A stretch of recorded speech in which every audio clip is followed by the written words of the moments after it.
Pessoal, boa noite. Boa noite, professor, tudo bem? Tudo.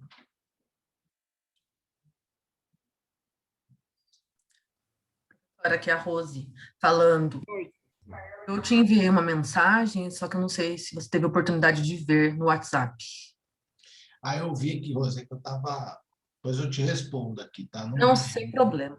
Não, sem problema. É mais porque eu fiquei preocupada por conta da aula de cálculo, com um embrólio aqui na minha cabeça, a gente não teve, só que eu não lembro se você ia acabar falando nas próximas aulas ou não. Tá, eu vou dar uma olhada na mensagem, depois eu te respondo, tá? Você se lembra de onde a gente parou na semana passada? Sim, no contrato indeterminado. Opa, peraí. A gente estava vendo contrato indeterminado, demissão por justa causa. É verdade, tem razão. Fez aquele cálculo que aí eu não entendi, a gente não teve essa aula ainda, que foi a minha pergunta, praticamente foi essa. Falamos dos funcionários que pedem demissão, quais são os direitos, indeterminado por justa causa. A gente falou basicamente isso, parou no 482, eu acho, 487. Aí esmiuçou o artigo 482, falou inciso, a linha, e todo ele. Aí paramos aqui. Paramos aqui. Beleza. Bom, pessoal, é o seguinte, ó. Então, para dar continuidade aqui, nós tínhamos falado do artigo 482 e nós, como a Rose lembrou, nós esmiuçamos ali o artigo 482 nas suas alíneas, de forma a nós tipificarmos, desculpa, de forma a nós tipificarmos quais são as situações fáticas que podem ser consideradas ou não justa causa. Eu disse para vocês que o rol é taxativo, né? Então, o 482 é um rol taxativo, não há possibilidade de eu criar situações fáticas e tipificar essas situações em justa causa que não estejam descritas no artigo 482 da CLT, tá? Só que eu disse a vocês também, semana passada, que nós tínhamos uma questão a ser observada. E essa questão foi aquilo que a doutrina e a jurisprudência desenvolveu a respeito da aplicação da justa causa. Então, eu perguntei a vocês, eu fiz uma pergunta assim, me achem, ou se eu não fiz, eu estou fazendo agora, me localizem na CLT aonde diz que eu tenho quais são as formas de punição do empregador. No exercício do poder disciplinar pelo empregador, quais seriam as formas de aplicação desse exercício? Ou me localizem na CLT aonde diz que tem que aplicar advertência, suspensão de 1, 2, 3 dias e demissão por justa causa. Eu desafio qualquer um que vocês absolutamente não vão achar isso na CLT, porque isso não está normatizado, isso não está legislado. Isso foi uma criação da jurisprudência e uma criação da doutrina. Então, a doutrina e a jurisprudência fixaram alguns critérios para que a justa causa possa ser aplicada. E aí você vai encontrar, é óbvio que se você pegar o Maurício Godinho Delgado, um doutrinador, ele vai falar de alguns critérios. Se você pegar o Amaury Mascaro, ele vai falar de outros critérios. Se você pegar o Luciano Martinez, ele vai tratar de outros critérios. Mas a doutrina reconhece que 3 critérios ali são fundamentais e são unânimes entre todos os doutrinadores. Então, olhem só, doutrinariamente, eu teria aqui o primeiro critério, não necessário nessa ordem, que é o bis in idem.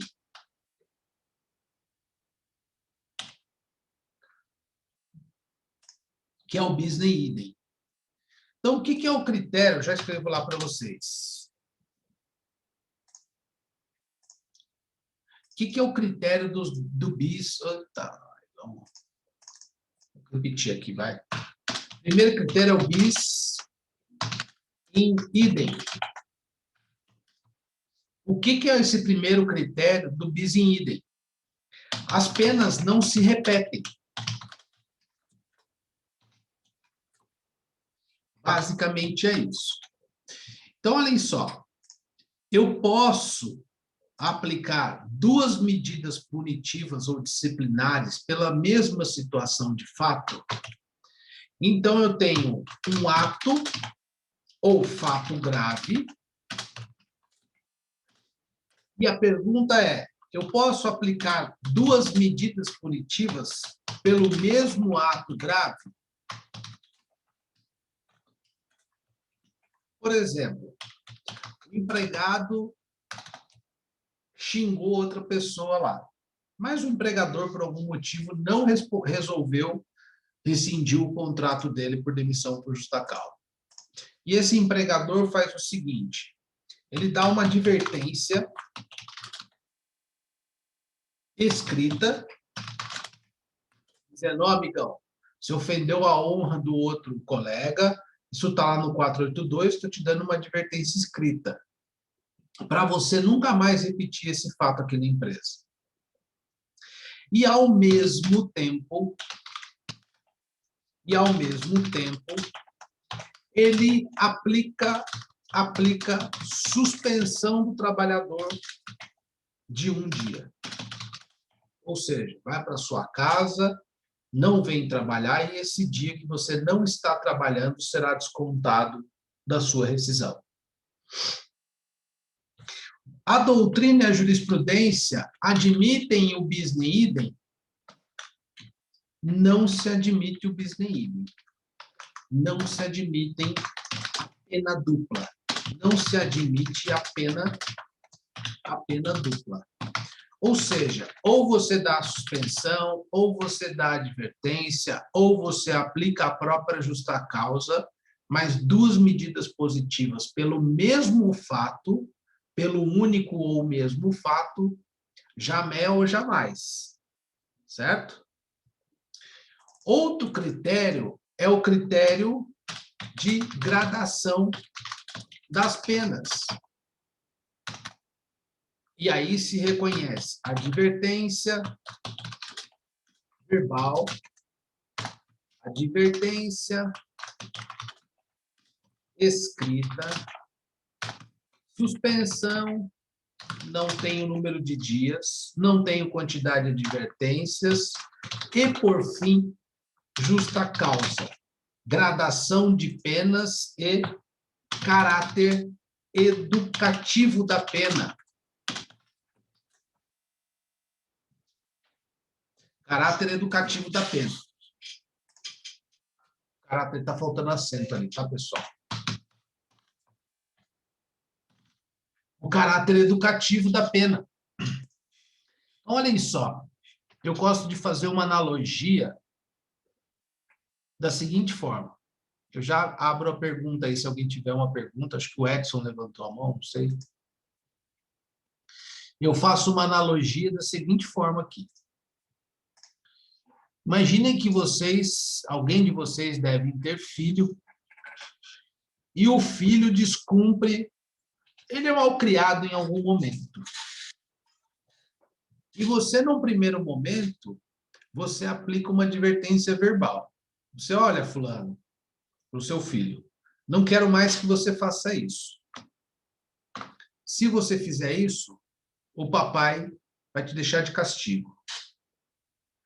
Numa segunda oportunidade, ele não vendo a gravidade da sua chamada de atenção, ele volta a cometer o mesmo fato. E aí você, então, reitera, imaginemos que, é lógico que no ambiente de trabalho as coisas são muito mais formais do que numa relação com o filho, mas você reitera essa advertência de forma escrita. Né? Imaginemos que você é um cara muito formalista e você reitera essa advertência. Olha, Felipe, se você cometer essa malcriação na escola de novo, eu não posso mais admitir isso. A terceira consequência vai ser o castigo. Vou tirar o videogame, que é parecido com a suspensão lá. Aí o filho começa a ficar mais preocupado, porque passou só de um chamamento, uma advertência verbal, passou por uma advertência escrita com um critério muito mais de seriedade e um critério, vamos dizer assim, com muito mais peso, né, de responsabilidade, e passa dali para frente, ele sabe se cometer aquela situação, ele vai tomar um gancho no videogame dele, de 3 dias. E aí imaginemos que a justa causa nesse exemplo, nessa analogia boba, né, nesse exemplo bobo, né, seria, sei lá, tirar o videogame do menino por 2 meses. Então, percebam, da medida que você vai fazendo a gradação das penas, da menor para maior, você tem um critério escondido atrás, uma finalidade atrás dessa gradação da pena, que é um critério educativo. E é por isso que a doutrina e a jurisprudência estabeleceram essas situações de você dar advertência verbal, advertência escrita, suspensão, até chegar à justa causa. Ou seja, sabe aquela história que pau que está se torto nunca se endireita, ou então o mal a gente corta pela raiz? Nada mais. O que você está fazendo com o seu filho é tentando educar, chamando a atenção verbalmente, chamando a atenção por escrito, tirando o videogame por 2, 3 dias, para que ele não cometa o fato, para que ele não cometa o erro novamente, porque você já deixou pré-avisado que a próxima consequência daquele ato que ele for cometer como gravoso será a retirada do videogame dele, se vai doar para uma instituição de caridade. Então, olhem só, a gradação da pena, no meu entender, é o primeiro aspecto, eu coloquei como número 2, é o primeiro aspecto que vocês têm que observar. E é isso que não existe na legislação, foi criado pela doutrina e pela jurisprudência. E se alguém me perguntar assim, professor, mas eu tenho que dar quantas advertências verbais? Quantas advertências escritas? Quantos dias de suspensão? Isso não tem na doutrina e na jurisprudência também. É um critério meu do empregador. Aí vai valer o quanto eu acho que vale a pena eu insistir em educar algum empregado. Fulano é muito bom, fulano é top, sabe tudo do programa, o cara voa, só que é indisciplinado. Então, eu vou insistir nas medidas de educação, advertência verbal, escrita, suspensão de 2, 3, 4 dias, enfim, antes de aplicar a justa causa. À medida que, se eu estou aplicando essa gradação de pena e eu percebo que ele não se conserta, aí eu aplico a justa causa. Então, há um caráter educativo. Só que, junto com esse caráter educativo, eu tenho que imaginar aquilo que eu falei para vocês na semana passada, que é o critério da confiança, a quebra da confiança.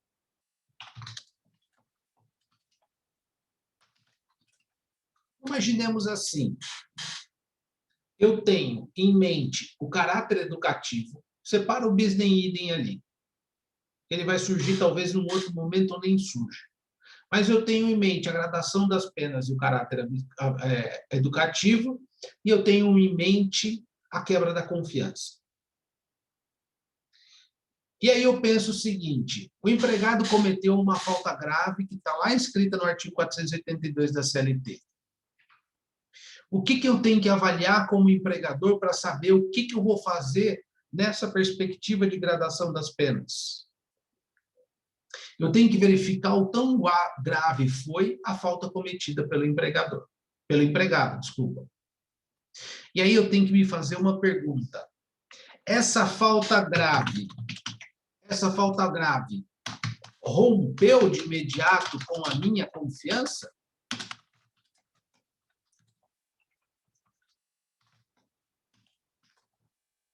Rompeu de imediato? Ela foi tão grave o suficiente para romper a minha confiança?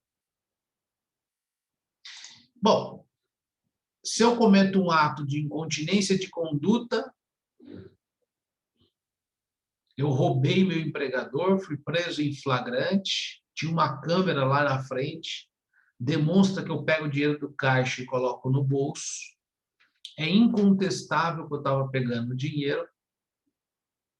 Eu não preciso aplicar o critério de gradação das penas. O ato cometido por ele foi tão grave que foi capaz de imediato romper a minha confiança. Então, eu esqueço a gradação das penas e já rompo o contrato por justa causa de imediato. Agora, o empregado trabalha 2 anos na empresa, chegou um dia atrasado. Rompeu o critério do elo de confiança entre o empregador e o empregado? Não rompeu. Eu tenho que aplicar a gradação das penas? Tenho. E aí eu falo para vocês, essa gradação, a jurisprudência tem entendido que ela é de forma crescente, ou seja, do menor para o maior. Advertência verbal, escrita, suspensão e justa causa. O cara chegou atrasado um dia, rompeu a confiança? Não. Justifica uma demissão por justa causa? Não, não justifica. Justifica uma advertência verbal? Perfeito, advertência verbal. Passou um mês, ele chega mais um dia atrasado. Bom, eu já chamei a atenção dele, a coisa está se repetindo. Professor, aí eu passo para advertência escrita? Critério do empregador. Não tem como te dar uma resposta afirmativa e acertar na mosca. Posso dar uma advertência verbal de novo, mas também posso dar uma advertência escrita. Passou um mês, chegou de novo atrasado. Professor, eu posso ir para a suspensão do empregado? Eu acho que você está começando a ter uma mão mais pesada. E aí a gente tem que avaliar as situações, como a doutrina fala, e observar a situação com razoabilidade. Você não está tentando educar aquele empregado que você quer manter no emprego?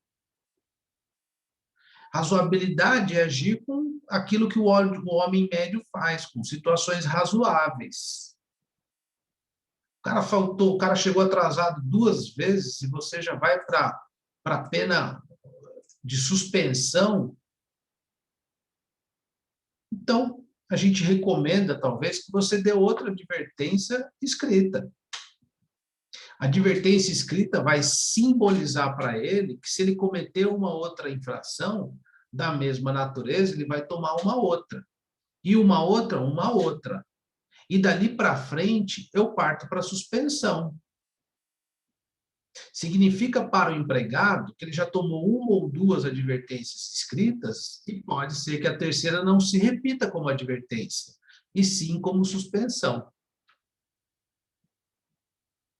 Então, eu tenho aqui, razoabilidade / proporcionalidade. Fato gravoso com a pena aplicada. Então, eu tenho que observar a quebra da confiança, aliado à gradação das penas e o caráter educativo da pena, porque, lembre-se, pelo princípio da continuidade da relação de emprego, o que traz paz social é o me manter no emprego,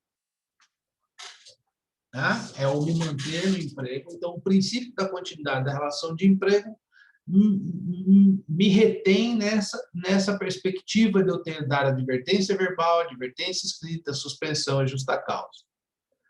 Eu observo, ao mesmo tempo, se houve o rompimento do elo de confiança, e eu observo esses conceitos aí indeterminados de razoabilidade, aquilo que é razoável, aquilo que o homem médio faz, de proporcionalidade. Aí eu pergunto, é proporcional eu chegar um dia atrasado, tomar uma suspensão de 3 dias? Trabalho há 5 anos na empresa, cheguei um dia atrasado, tomo uma suspensão de 3 dias. No meu entender, não há uma proporcionalidade. Proporcionalidade entre a falta cometida e a medida, a pena aplicada. Me parece que não há proporcionalidade. É proporcional eu pegar que alguém que me furtou o dinheiro do caixa, eu já aplicar a justa causa? Eu acho que é proporcional, até porque quebrou a confiança. Então, são esses os critérios em que a doutrina estabeleceu para verificar questões de justa causa. Se leva muito em conta na jurisprudência, a questão também do tempo trabalhado, da história profissional da pessoa. A pessoa trabalhou 30 anos, nunca cometeu uma falta grave. De repente, surge uma situação e manda embora por justa causa de imediato. Eu tenho que lhe considerar qual a vida pregressa dela na empresa. Então, eu acho, no meu entender, porque o bis nem idem é uma situação isolada.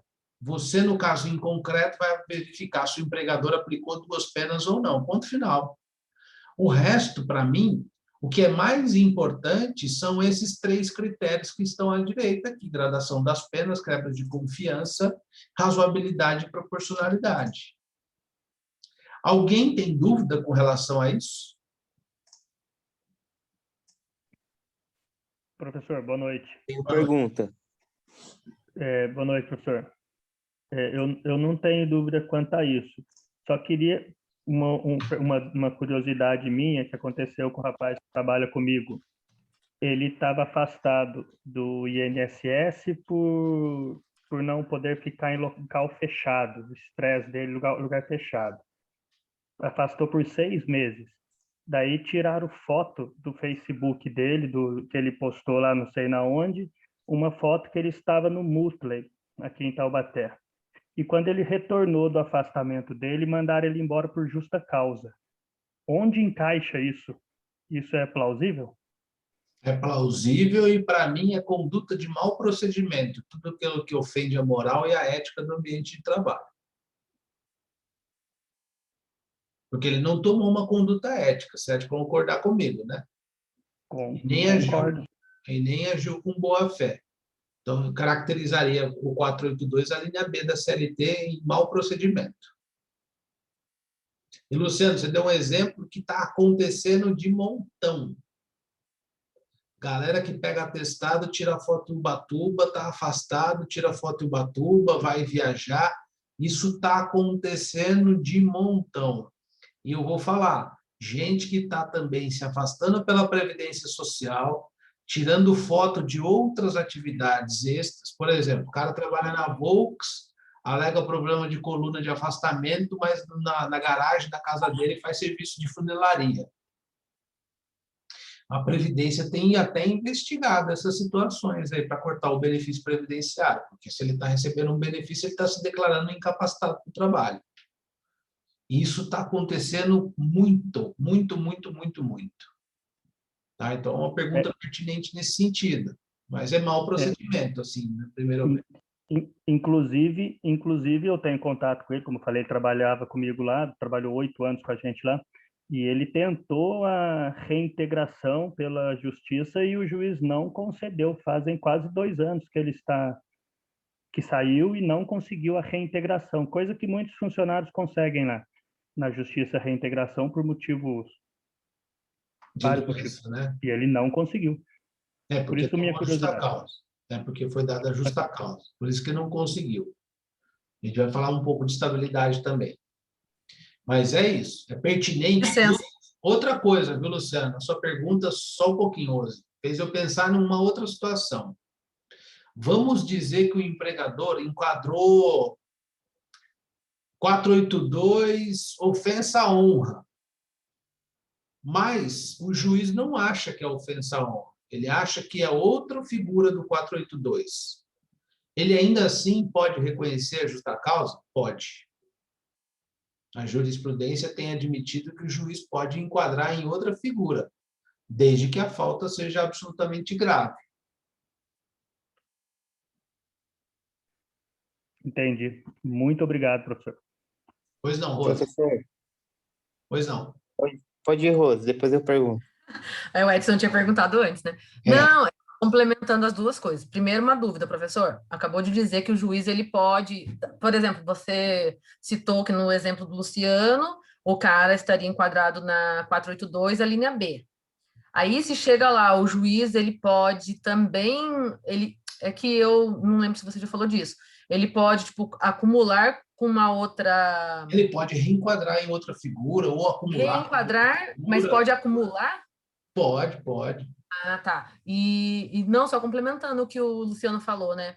É que as mídias sociais, hoje, bom, você deve saber melhor que eu, deve estar sendo utilizada em muita coisa, né? E eu lembro de vários casos lá. Por exemplo, do cara que falava que não podia andar na linha, mas andava de bicicleta. Era ciclista de fazer 45 km para cima. Um cara que não podia dirigir, né? Que seria aquela função mais... que seria uma adequação de mão de obra daqueles que realmente têm problema, a gente tenta adequar, né? Readaptado, né? Readaptar. E o cara fala que não pode fazer nada, nem dirigir, e o cara fazia bolo, dava aula de bolo, carregava bolo para cima e para baixo. Então, do mesmo jeito que acho que evolui, né, a lei, o direito ele não é parado, né, não é estático, usam de todos os lados também toda a tecnologia que tem, né, todas as novidades, as inovações. Sim, claro. Sem sombra de dúvida. A tecnologia ajuda e atrapalha, a depender do que você quer usar, né? Se é para o bem ou se é para o mal. O amor constrói, Facebook destrói, né, em tudo. Pois não, Edson. Boa noite. Boa noite. Em relação à advertência, geralmente nas empresas são aplicadas as escritas entre o empregador, o empregado e geralmente uma testemunha. Caso o empregador se negue a assinar essa advertência, O empregado, ela tem o né? mesmo... Oi? O empregado se negar a assinar, né? Isso, se o empregado se Não negar assinar. a assinar, ele deixa, talvez o peso seja menor por estar assumindo se ele assinar, ou o peso é igual porque tem a testemunha assinando por ele? O fato de você assinar ou não muda nada. É óbvio que se você for Lá na consultar, empresa, em retaliação. é óbvio que se você me consultar aqui, Edson, falar assim, doutor, eu estou tomando uma justa causa, eu assino a carta de justa causa, eu vou falar para você que não, como meu cliente. Mas como aluno de direito, como estudante da academia de direito na universidade, não muda nada. O cara não está confessando porque está assinando a carta de demissão. Em razão do princípio da proteção, o juiz sabe que ele tem uma relação de subordinação, ele vai acabar assinando porque ele é subordinado. Poucos funcionários levantarão a voz e disserão, não, eu não consigo assinar, eu não posso porque eu não concordo. Então, se você é um cliente, eu falaria para você, não assina. Mas só por um aspecto de não querer criar uma responsabilidade em cima do profissional advogado, você entendeu? Só por isso. Nada de acadêmico, nada de científico, nada de doutrina. Mas por uma perspectiva doutrinária, jurisprudencial, eu falaria para você com uma tranquilidade que não teria muita... o problema de você assinar ou não teria muita interferência na sua vida profissional. Porque o juiz ele não vai querer saber, no momento da audiência, se você assinou ou não o documento. Princípio da primazia da realidade. Ele quer saber se o fato imbuído a você, como fato gravoso, ocorreu ou não. E aliado a isso, aos critérios doutrinários, qual foi a gravidade, se aplicou a gradação das penas. Agora, é lógico, você está no ambiente do seu trabalho lá, e algum colega pergunta para você, assino? Fala que não assina. E sabe por quê? Porque a perspectiva do advogado é o seguinte, se eu falo para um cliente assina, e amanhã ou depois o juiz se convence que ele cometeu a justa causa, ele vai falar que fui eu que mandei ele assinar e por isso que o juiz condenou. Porque ele não está estudando direito. Ele não tem essa percepção que nós estamos tendo aqui para ter essa percepção. Ele vai me responsabilizar. Então, eu falo, não assina, mas eu não estou dando aula para ele, eu sou o advogado dele. Então, estou dando uma consulta para ele, é diferente, são perspectivas diferentes. Mas, doutrinariamente, juridicamente, pelo princípio da primazia da realidade, pouco importa se eu assinei, não. O juiz vai querer saber o que aconteceu na realidade, se eu cometi a falta grave ou não. Ok. E outra pergunta. Agora, o que as empresas fazem? A pergunta sua é pertinente. Se o cara se nega a assinar, as empresas pegam 2 colegas lá do ambiente de trabalho, assina aqui como testemunha que eles negou-se a assinar a carta de advertência, de suspensão ou a própria justa causa. Outra pergunta. Se o caso o funcionário, o empregado está afastado pela Previdência ou por um plano interno de empresa. Aí o senhor disse que por mídia, esse comprovado da justa causa. Caso ele esteja afastado pela Previdência ou um plano interno de uma empresa e esteja fazendo algum curso qualquer e isso seja comprovado, também gera justa causa? Não, curso não. Curso não é atividade remunerada. O que não pode é exercer uma atividade remunerada. Aliás, tem um artigo na Lei das Férias que diz que se você trabalhar nas suas férias em outra empresa como atividade remunerada, também é motivação de justa causa. Então, Porque aí pode fazer curso normal qualquer. se enquadraria naquela questão da concorrência que está no 482. Entendi. Agora, curso não. Curso não tem nada a ver uma coisa com a outra. Ninguém pode proibir você de fazer um curso. Professor, boa noite. Boa noite. E no caso de uma pessoa, ele está empregado há anos em uma empresa e aí ele fica doente e é afastado por meio do benefício do INSS. Quando ele volta, o médico dá alta, ele volta, é dispensado da empresa e depois ele percebe que ele continua doente. Como que fica a situação dele? Ele tem que entrar com alguma ação, a gente chama ação acidentária. Primeiro tem que saber se essa doença ela é proveniente do trabalho ou não. Se for proveniente do trabalho, ele tem que ajuizar uma ação pedindo reconhecimento da doença dele como doença do trabalho e aí postular uma estabilidade de emprego. E se for uma doença de coração, mas que ele contraiu dentro da empresa? Se comprovar o nexo da doença com o ambiente de trabalho, tem como pedir uma estabilidade. Ah, sim. Ok, professor, obrigado. Tá bom? Ok, obrigado. Bom, pessoal, é o seguinte, no 483 da CLT, nós temos a figura da rescisão indireta. Não sei se vocês já ouviram falar disso. 483 é a figura da rescisão indireta. A perspectiva muda. No 482 é a figura da justa causa. O empregador acusa você de cometer uma falta grave. No 483, a famosa rescisão indireta é o empregado que acusa o empregador de cometer uma falta grave. E por que chama de rescisão indireta? Não teria como eu dar justa causa no meu empregador, né? O empregador não rescinde, eu não quero rescindir o contrato com ele. Eu peço demissão, eu saio fora, né? E por que chama rescisão indireta? Porque eu aponto uma falta grave que ele cometeu dentro das características ou aquilo que se enquadra no artigo 483 e peço a rescisão do meu contrato. E o critério que a gente aplica, basicamente de gradação da pena, de proporcionalidade, de quebra de confiança, é o mesmo para rescisão indireta. Só que tem um detalhe. Se essa falta cometida pelo empregador, a pergunta muda. Ela é tão grave que me impeça de dar continuidade à relação de emprego. Se a falta cometida pelo empregador, a pergunta muda no critério confiança.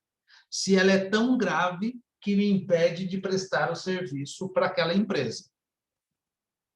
Então, por exemplo, eu sou um médico e estou no hospital regional e trabalho na área da Covid. E o hospital não está me fornecendo nem máscara, nem luva, nem nada, nenhum equipamento de proteção individual. Então, portanto, eu pegarei Covid com toda a certeza do mundo. E eu sou cardiopata, tenho diabetes, pressão alta, tenho todas as comorbidades, estou pesando quase 200 quilos. Ou seja, se eu pegar a Covid, talvez seja caixão em vela preta, como diz o outro. E o empregador tem por obrigação legal me fornecer todos os EPIs e dar-me segurança no ambiente de trabalho. Então, essa situação, ela é tão grave que me impede a dar continuidade na relação de emprego? Ela é grave.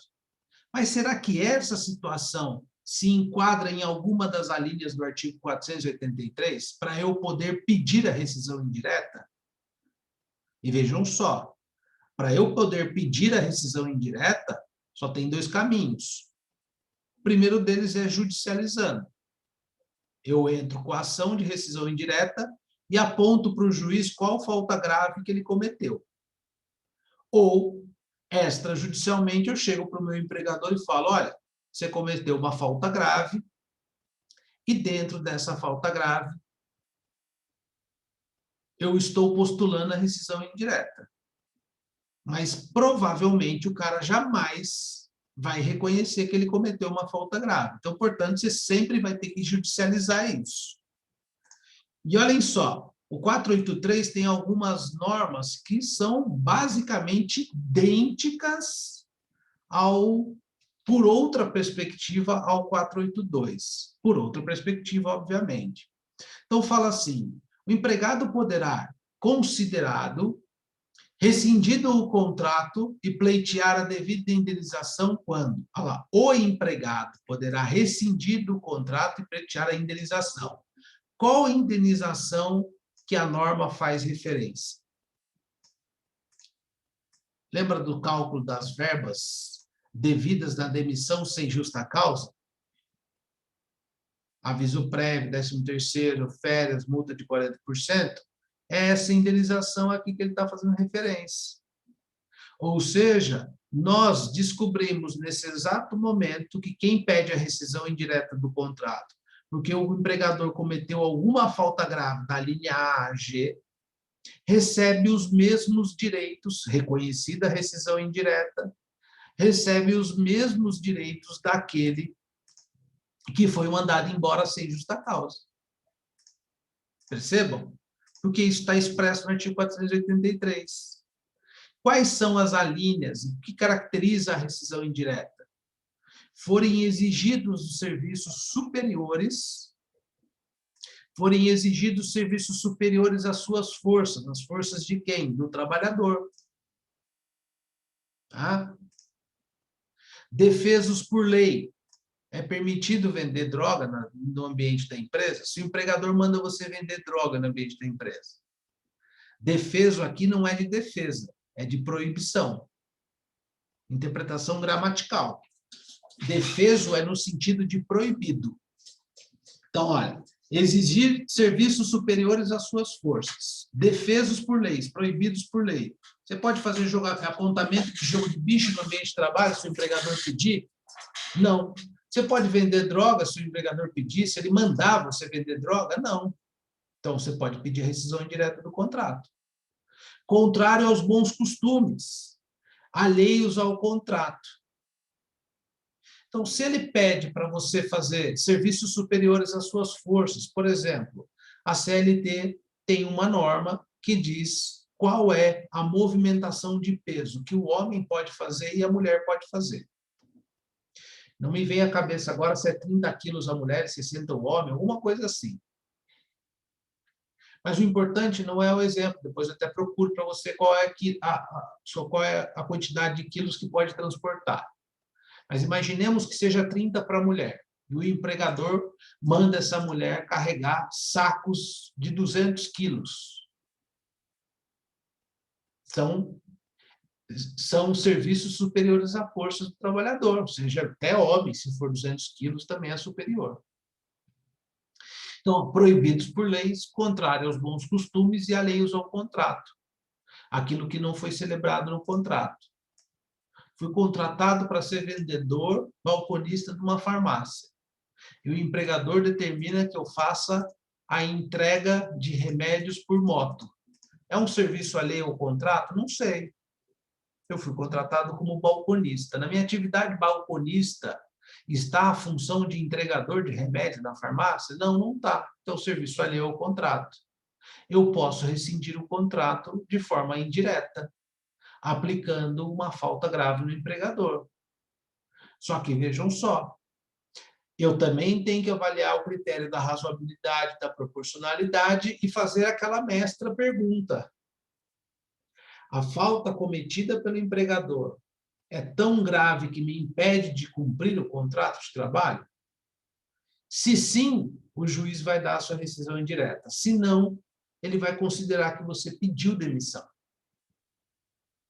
Então, a consequência do não acolhimento da rescisão indireta é um pedido de demissão, que é o que a doutrina reconhece e a jurisprudência reconhece.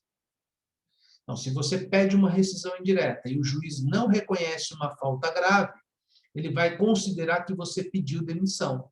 E isso vai impactar no valor das indenizações que vocês pediram. Semana passada a gente viu, quem pede demissão só tem direito ao 13º e a férias, e se não cumprir o aviso prévio trabalhado, tem que pagar o aviso também. Certo? A linha B, for tratado pelo empregador ou por superiores hierárquicos com rigor excessivo. Olha o tamanho da subjetividade que a norma traz. O que é rigor excessivo? Então, rigor excessivo é tudo aquilo que passa da normalidade, da razoabilidade, daquilo que o homem médio é tratado. Geralmente, chamar a atenção, dar uma advertência, não é rigor excessivo. E as pessoas confundem muito isso. Correr perigo de mal manifesto considerável. É o exemplo do médico. O cara está lá no ambiente de trabalho sem nenhum EPI, sem máscara, sem óculos, sem luva, sem avental. É médico, com 200 quilos, cheio de comorbidade. Se pegar a Covid, vai morrer com certeza. E o empregador não fornece nenhum dos EPIs a ele. Ou então o camarada trabalha perto de 1.000 litros de combustível e não recebe adicional de periculosidade. Ou então um camarada trabalha no ruído, 200, 150 decibéis de ruído com uma jornada de 8 horas e não recebe um protetor auricular. Corre perigo de mal, um perigo manifesto de mal considerável, ficar surdo. Pode pedir a rescisão do contrato. Não cumprir o empregador com as obrigações do contrato. Essa é a que mais acontece na Justiça do Trabalho. Vou colocar coração aqui, ó. É o que mais acontece. E tem uma discussão que permeia isso daqui, que é muito divergente na jurisprudência e na doutrina, principalmente na jurisprudência.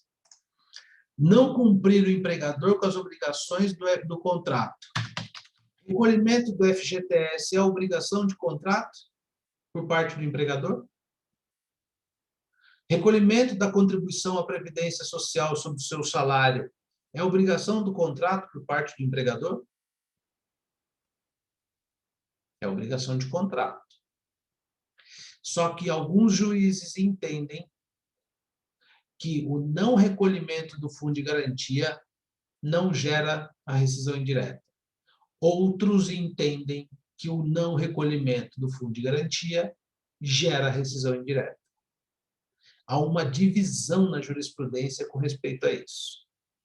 Aqueles juízes que entendem que o não recolhimento do fundo de garantia gera rescisão indireta, eles dizem assim: olha, é uma obrigação contratual que está cumprindo, está descumprindo. Isso impede que o trabalhador cumpra o seu contrato? A priori, não. Porque ele não pode sacar o fundo. Todos os meses o empregador deposita 8%, mas ele não pode sacar esse fundo. Mas aí os caras falam assim: a respeito do fundo de garantia, há hipóteses na lei que o empregado pode sacar o fundo. doença estigmatizante, câncer, uma cardiopatia grave, portador de HIV, um desastre natural. Por exemplo, quando caiu as barragens das mineradoras de Brumadinho, as pessoas que estavam cercadas e foram atingidas pelo desastre poderiam sacar o fundo de garantia. Então, esses que defendem que a ausência do recolhimento do fundo de garantia gera rescisão indireta, dizem o seguinte: apesar disso, num primeiro momento, não impedir a continuidade da prestação de serviço por parte do empregado, numa situação de emergência, ele não tem o dinheiro do fundo de garantia na conta. Por exemplo, para comprar um imóvel. Vocês sabem que o fundo de garantia serve para comprar um imóvel. Isso está na lei do fundo de garantia. Os juízes que dizem que o não recolhimento do fundo de garantia não gera a rescisão indireta, não é falta grave suficiente para rescindir o contrato, eles dizem o seguinte: a qualquer momento o empregador, pagando juros e multa, pode recolher o fundo. A qualquer momento o empregador, recolhendo juros e multa, pode recolher o fundo. Então, portanto, prejuízo nenhum ao trabalhador. E olhem que interessante, existe uma indústria aqui muito conhecida em Taubaté. Eu tenho processos, infelizmente, a minha cliente que pediu rescisão indireta faleceu semana passada de Covid, com 24 anos. Mas olhem só, essa empresa é famosíssima aqui, e ela serve à indústria metalúrgica, de montadora de veículo. Ela faz, acho que, estofado, para-choque, banco, essas coisas. E eles não recolhem fundo de garantia de nenhum trabalhador. Parece que agora, a partir de 2000, começaram a recolher. Então, você atende o pessoal dessa indústria, nenhum deles tem dinheiro na conta do fundo de garantia. E, 2018, 2019, a empresa atrasava, em média, 7 dias o pagamento do salário. O artigo 459 da CLT fala que o pagamento do salário tem que ser até o 5º dia útil do mês subsequente. E a empresa atrasava 7 dias. E existe uma lei de 1962, ou 64, ou 80, alguma coisa assim, que caracteriza o que é o atraso do salário, o atraso contumaz de salário. Acima de 3 não pagamentos de salário, ou acima de 3 atrasos de pagamento de salário, é caracterizada a mora salarial. Posso puxar o número da lei para vocês. Então, olhem só, essa empresa trabalhava todos os meses, em média, 7 dias do pagamento de salário, e não recolhia o fundo. Então, vou até jogar aqui no Google, para eu procurar aqui, eu não sei de cabeça a lei da mora salarial, quer ver? É uma lei muito antiga. E aí, o que acontece? Ela veio, me procurou, falou: doutor, o pai dela já teve ação comigo, com uma outra empresa, a mãe dela já teve ação comigo, enfim, a família dela, a irmã dela me conhece. Ela me procurou no final de 2019, falou assim: doutor, eu quero entrar com uma ação contra a empresa X, porque eles não recolhem fundo e atrasam o salário. Cabe rescisão indireta? Eu falei: cabe. Só que é o seguinte, é um critério muito subjetivo do juiz. Isso mesmo, decreto 368 de 68. Eu também achei aqui. Tá? Vou jogar o link ali. Então, é um critério subjetivo do juiz. Tá? É um critério subjetivo do juiz. Essa linha que passa muito pela subjetividade, pela aquela perguntinha. O trabalhador consegue cumprir o contrato, consegue transpor essa dificuldade? O empregador cometeu a falta grave. Imagine essa falta grave como há dificuldade. E o empregado consegue transpor essa dificuldade e cumprir o contrato de trabalho? Se sim, não dá rescisão indireta. Se não, dá rescisão indireta. E aí ela me procurou para a gente entrar com a rescisão indireta. Eu falei: olha, fulano, isso é muito discutível, tal, mas eu quero. Nós ajuizamos a ação. Por conta da pandemia, demorou horrores o processo dela. A empresa recebeu a notificação lá por setembro que nós tínhamos pedido a rescisão indireta. E eu já vou enganchar nesse exemplo para mostrar ali os parágrafos para vocês. Na hora que a empresa recebeu a notificação e foi notificada para contestar o processo, a empresa recolheu todos os depósitos do fundo de garantia. Com atraso, pagando multa e juros e tudo mais. E por que a empresa fez isso? Ora, porque é simples. Se ela pega um juiz que entende que o fundo de garantia não é uma falta suficiente para rescindir o contrato, ela está ok, belezinha, pode recolher a qualquer momento, não precisava nem ter recolhido. Mas ela não sabe com qual juiz vai cair. De maneira com que ela, recolhendo todo o fundo de garantia, a alegação do trabalhador na ação judicial caiu por terra, porque a alegação não era rescindir o contrato porque não existe nenhum depósito do fundo.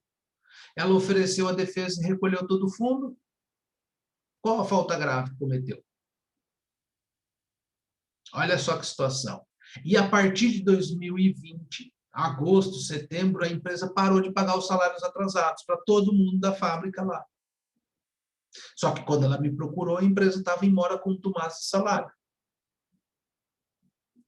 E aí, pessoal, nós temos a opção aqui, ó, no parágrafo 3º, dizendo assim, nas hipóteses da linha D, descumprimento de cláusula contratual, ou G, a gente vai ver ainda, poderá o empregado pleitear a rescisão do seu contrato de trabalho e pagamento das respectivas indenizações, leia-se verbas rescisórias, as indenizações, permanecendo ou não no serviço,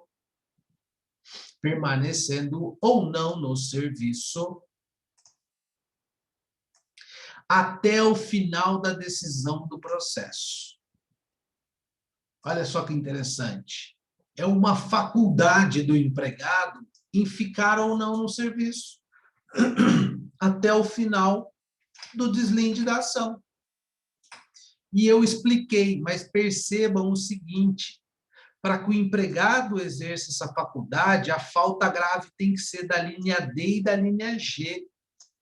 Tem que ser da linha D e da linha G. E eu falei para ela o seguinte, você tem 2 caminhos, minha filha. O primeiro deles é você rescinde o contrato, você vai entrar com a rescisão indireta, alegando a ausência do pagamento do fundo de garantia e a ausência do recolhimento e o atraso no pagamento de salário, que a gente vai notificar a empresa de forma extrajudicial, dizendo que você não vai mais trabalhar.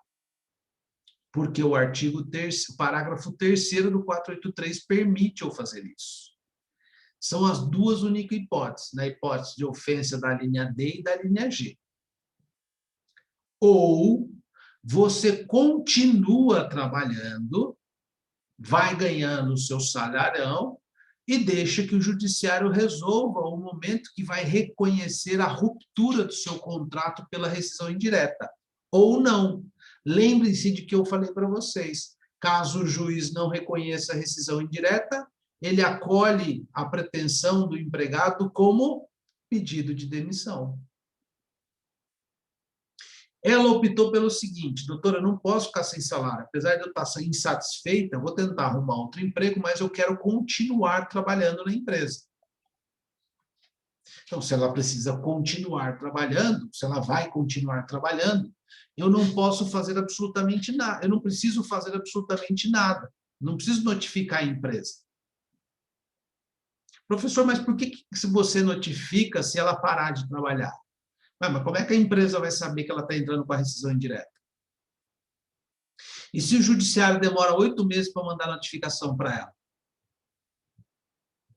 Eu não falei para vocês que o sumiço do empregado por 30 dias presume o abandono? Então, eu tenho que comunicar à empresa que ela está entrando com a rescisão indireta, para não dar o quê? Não caracterizar abandono.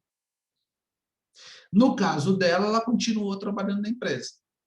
E ela vem mandando mensagem para mim desde então, falando, doutor, como é que está meu processo? Está assim, está assado e tal. Na segunda-feira passada, eu estive na OAB, a irmã dela é funcionária da OAB, tinha campanha da vacinação na OAB da H1N1. Eu fui lá tomar minha vacina, ela falou, puxa, sabe minha irmã que é sua cliente? Eu falei, sei, está internada com 80% do pulmão ocupado, etc. e tal, está na UTI. Falei, nossa, ela mandou mensagem faz um mês perguntando do processo dela. E foi quando a empresa tinha juntado a contestação. No outro dia, eu recebo a notícia que a irmã dela tinha falecido. Aí, no outro dia da semana passada, veio o marido aqui para juntar o atestado de óbito no processo e tudo mais e tal. Porque o processo está rodando. O processo não se extingue, ele continua, apesar dela ter falecido. A questão que é o seguinte, né? Eu conversei com o marido dela assim, falei assim, cara, ela nunca me retratou nada. O que a empresa fez quando soube que ela estava entrando com a rescisão indireta? E como é que a empresa soube? Quando recebeu a notificação do Poder Judiciário para oferecer a defesa, a contestação. Ela falou, doutor, a vida dela virou um inferno. O gerente começou a perseguir ela. Eu falei, mas eu alertei que isso poderia acontecer. Ele falou, então, pois é, começou a perseguir ela, mas ela estava aguentando. Mas, infelizmente, faleceu pela Covid e o processo vai dar continuidade. Mas era atraso no pagamento de fundo de garantia e atraso no pagamento do salário, na data prevista do pagamento do salário. E eu posso garantir a vocês que o maior número de ações em rescisão indireta é da linha D, ausência do cumprimento das obrigações contratuais.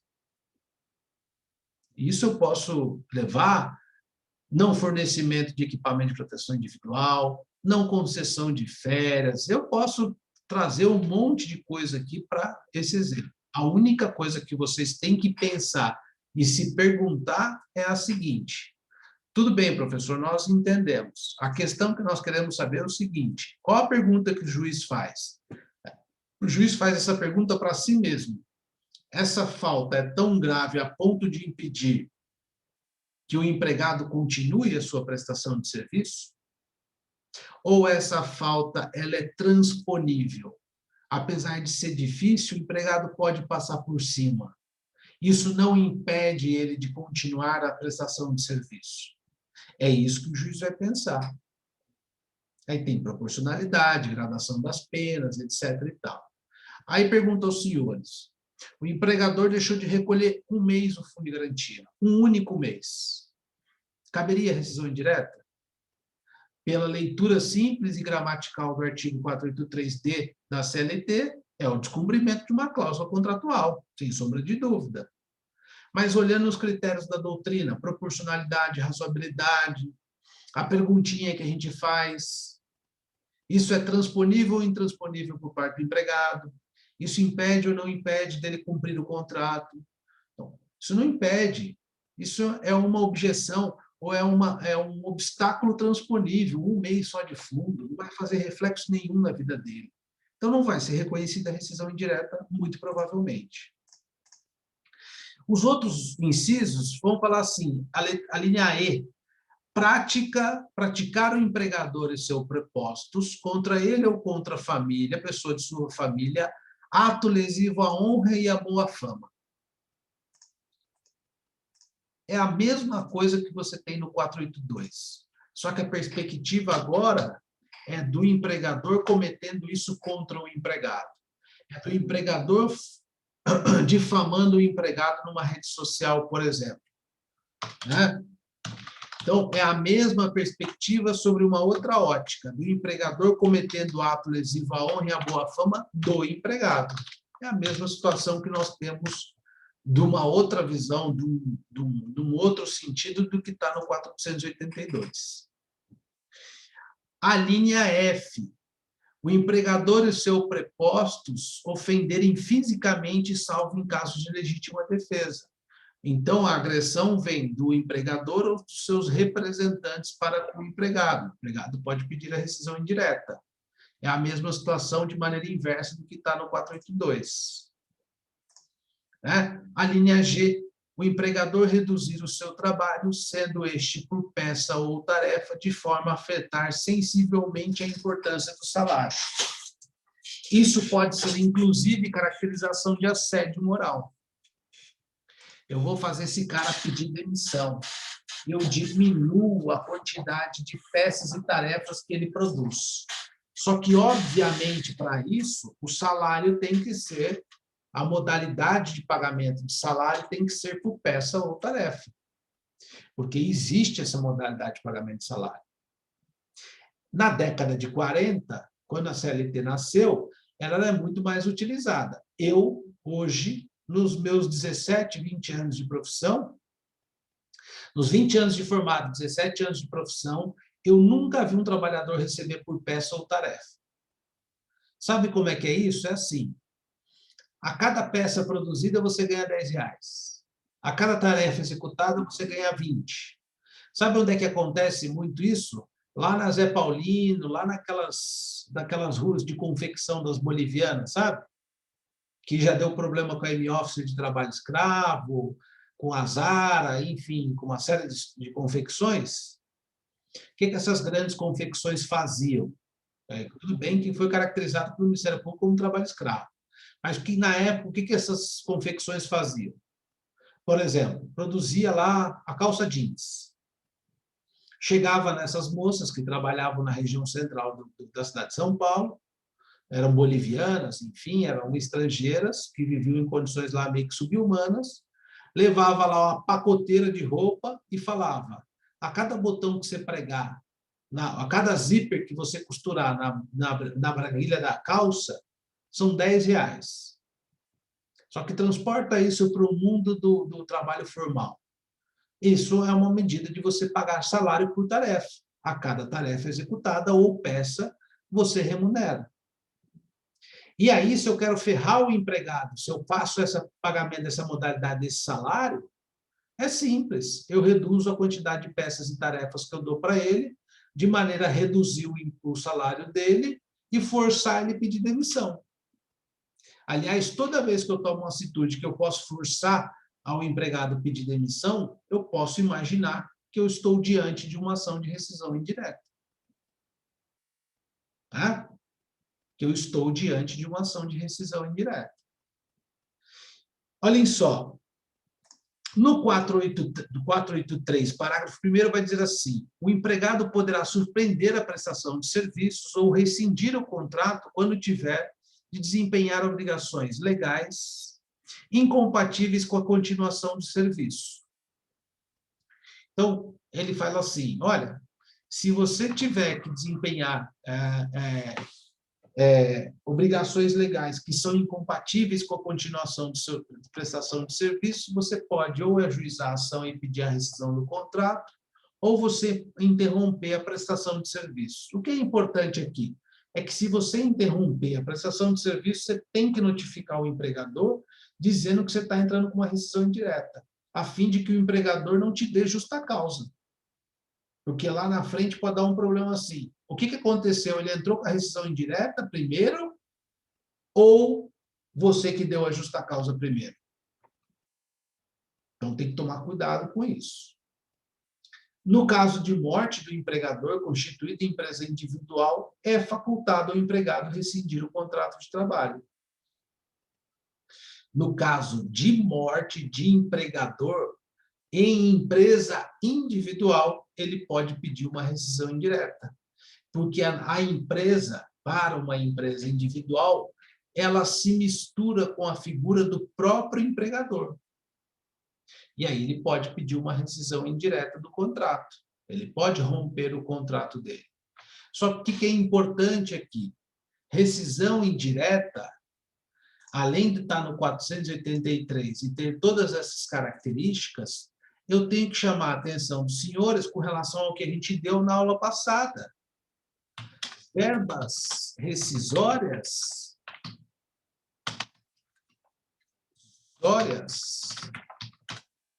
igual da demissão sem justa causa. Por isso que o empregado, ao invés de pedir demissão porque vai diminuir as suas verbas, ele prefere, se ele tiver motivo plausível, a pedir a rescisão indireta. E demissão sem justa causa, ele vai receber o aviso prévio, como a gente já estudou semana passada, ele vai receber férias inteiras e proporcionais, inteiras e proporcionais. Ele vai receber 13º salário, juiz reconhecendo a rescisão indireta, inteiro e proporcional. Ele vai receber a multa de 40% do FGTS, porque aqui a gente está tratando de um contrato por prazo indeterminado. Então, vejam só, as verbas são idênticas como se ele tivesse sido mandado embora sem justa causa, na rescisão indireta. Certo, pessoal? Então, a doutrina, ela fala assim, as demissões imotivadas são permitidas no Brasil? São. Demissão sem justa causa. E por parte do empregado, pedido de demissão. São atos de vontade, um conteúdo vazio, um ato volitivo do trabalhador e do empregador que não interessa absolutamente ninguém a motivação de eu te mandar embora ou de eu pedir demissão. Motivo de foro íntimo. Mas eu também tenho um sistema de demissões motivadas. Motivadas no 482 e no 483. Por falta grave cometida pelo empregador e falta grave cometida pelo empregado. E a reforma trabalhista criou uma outra forma de rescisão do contrato. E aqui, antes de eu falar da rescisão por mútuo consentimento, eu tenho que tratar com vocês, ou citar para vocês, quais são as extinção do contrato por prazo determinado. Eu disse a vocês que ela termina ou no termo, que é igual à data final,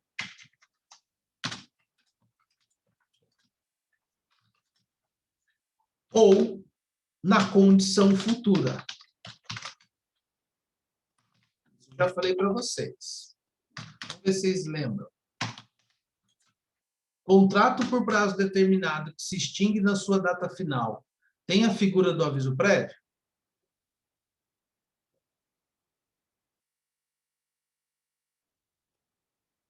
Tem ou não tem? Não tem, professor. Não tem. Porque lembrem que eu falei para vocês, eu não tenho um fator surpresa. Eu sei o dia que eu comecei, eu sei o dia que eu vou terminar, não tem aviso prévio. Tem a multa de 40%? Não tem. Porque a multa de 40% é só nos contratos por prazo indeterminado para as demissões sem justa causa. Aqui não tem uma demissão sem justa causa. Tem a extinção do contrato por uma condição resolutiva ou pelo cumprimento do seu termo final. Então, quais são as verbas desse trabalhador que tem um contrato por prazo determinado extinto?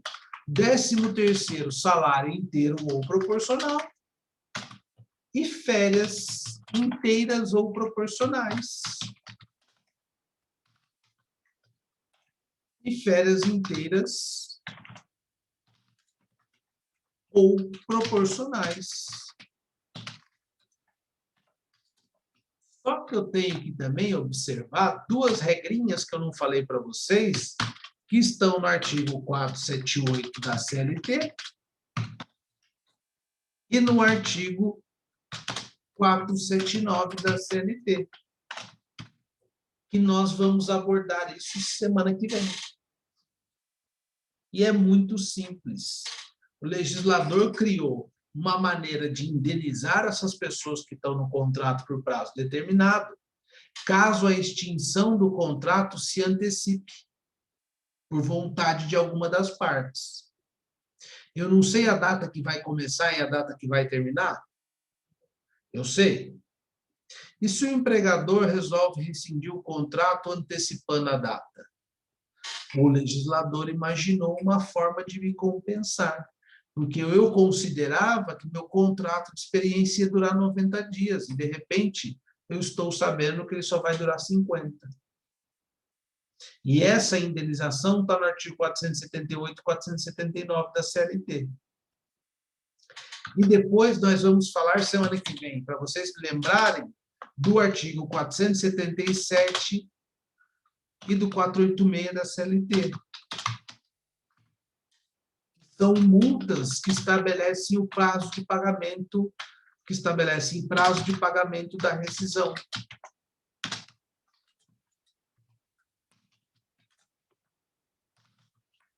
Para todas as espécies de contrato.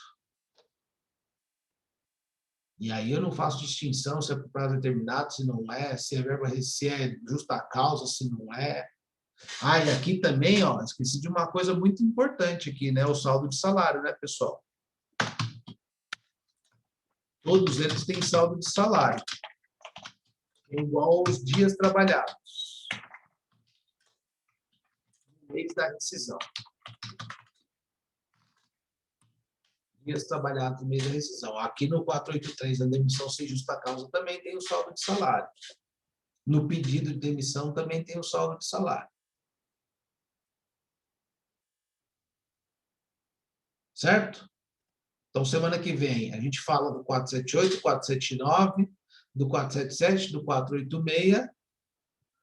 E aí nós também aí a gente vai falar da forma de extinção do contrato por mútuo consentimento, que é uma figura nova. Por mútuo consentimento. E, se Deus quiser, nós vamos entrar no conceito de férias, para vocês entenderem um pouco mais o cálculo de férias. Certo? E aí também, outra questão aqui, só para terminar. Contrato por prazo determinado. Esse camarada saca o fundo de garantia? Recebe seguro-desemprego?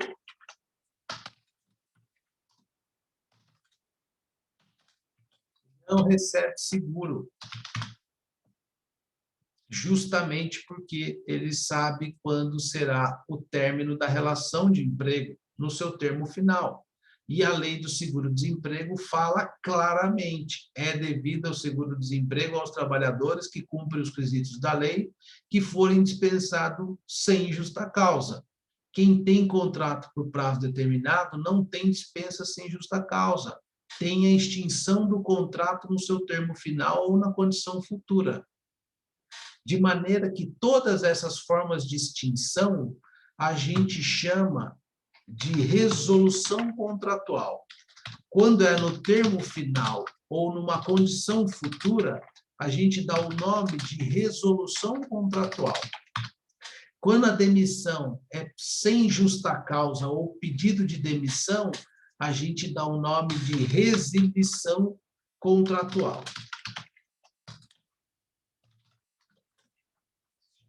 E quando a gente aplica uma justa causa, a gente dá um nome, ou seja, uma rescisão indireta ou uma justa causa, a gente fala simplesmente de rescisão contratual. Rescisão contratual. É óbvio que nem todo mundo utiliza essas expressões dessa forma. No jargão popular, todo mundo fala rescisão contratual. E até no meio da advocacia, todo mundo fala rescisão contratual. Só que complementa. Por justa causa, sem justa causa. Mas se eu disserem a vocês que houve uma resilição contratual, só pode ser pedido de demissão ou demissão sem justa causa. Certo, pessoal? Alguma dúvida a respeito do que foi dito hoje? Alguma pergunta, algum questionamento? Tranquilo. Professor, eu só tenho uma curiosidade, eu não entendi direito. O FGTS também não saca no final de um contrato determinado? Não, o FGTS saca, não ficou claro ali, saca. né? Só o fundo de garantia que não pega. Vamos ver se eu apaguei já. Fechou. Ah, tá. O FGTS, sim. O seguro-desemprego, não. É que Fantástico. Muito obrigado. Tá, esse daqui é sim, ó. Sim.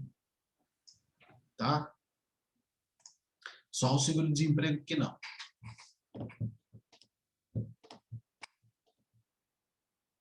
Certo? Certíssimo, professor. Bom descanso. para todos. Obrigado. Fiquem com Deus. Obrigado, fiquem com Deus aí. Amém. Boa noite, professor. Boa noite, boa noite. Boa noite, professor. Boa noite, Boa noite. boa noite.